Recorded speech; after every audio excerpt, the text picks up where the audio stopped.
During the darkest and most chaotic days of the Gaza war, one thing could be relied on. Dr. Hussam Abu Safiyah would be at his post every day at the hospital he ran in the north of the Strip, refusing to leave during what the WHO called an 80-day siege by Israeli troops. Our message to the world, please help us. Here, praying over the body of his 21-year-old son in the hospital courtyard after he was killed in an airstrike. Now, Dr. Abu Safiyah's family fears he may also soon be dead, losing his life not in a war zone, but in an Israeli prison cell. He was taken prisoner in December 2024, walking in his white coat through the rubble of Gaza to a waiting Israeli army vehicle. We covered the story then, when Israeli troops stormed the medical facility, marching stripped-down staff out of the compound. Israel says Dr. Abu Safiyah is a Hamas operative and that militants hid inside the hospital under his management. But more than a year and a half after his arrest, he still hasn't been charged with any crime, and no evidence against him has been made public. He's one of around 1,300 Palestinians being held as so-called unlawful combatants, according to the latest government figures. Last month, Israel's Supreme Court ruled his detention can continue until at least October. Nasser Odeh is his lawyer and visited him last week in the underground Israeli prison where he's being held.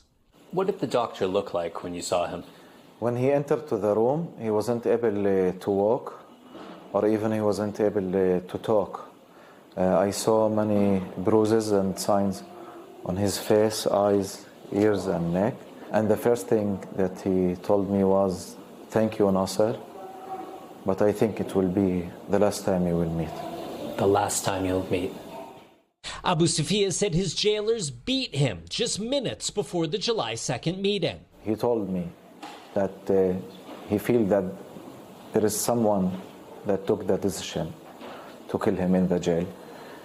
And from that time and until this moment, these words are in my head. Israel's prison service says the allegations are false and entirely without factual basis, saying it operates in accordance with the law and under constant judicial oversight. Prisons are under the authority of Itamar Ben-Gvir, Israel's far-right national security minister, seen here taunting detained pro-Palestinian activists who tried to sail to Gaza. Israeli human rights group B'Tselem says that since the Hamas terror attack of October 7, 2023, Israeli authorities have carried out a systemic, institutionalized policy of torture and abuse of Palestinian prisoners, finding at least 84 detainees have died in custody, according to public records and legal filings. Israel says it does not torture prisoners, but many of those released return to Gaza with injuries and allegations of widespread abuse. Dr. Mohammed Abu Salmiya, director of Gaza's largest hospital, was freed in 2024 after being held by Israel for 7 months without charge. He tells us he was severely beaten by prison guards, suffering 4 broken ribs and denied medical treatment. At least 14 doctors remain in Israeli custody, according to Physicians for Human Rights. Those still working in Gaza say they can't afford to lose senior doctors like Abu Safiyah. His lawyer tells us time is running out. I think it's the last moment to make everything to save Dr. Hussam Abu Safiyah. A doctor who saved so many may now need saving himself.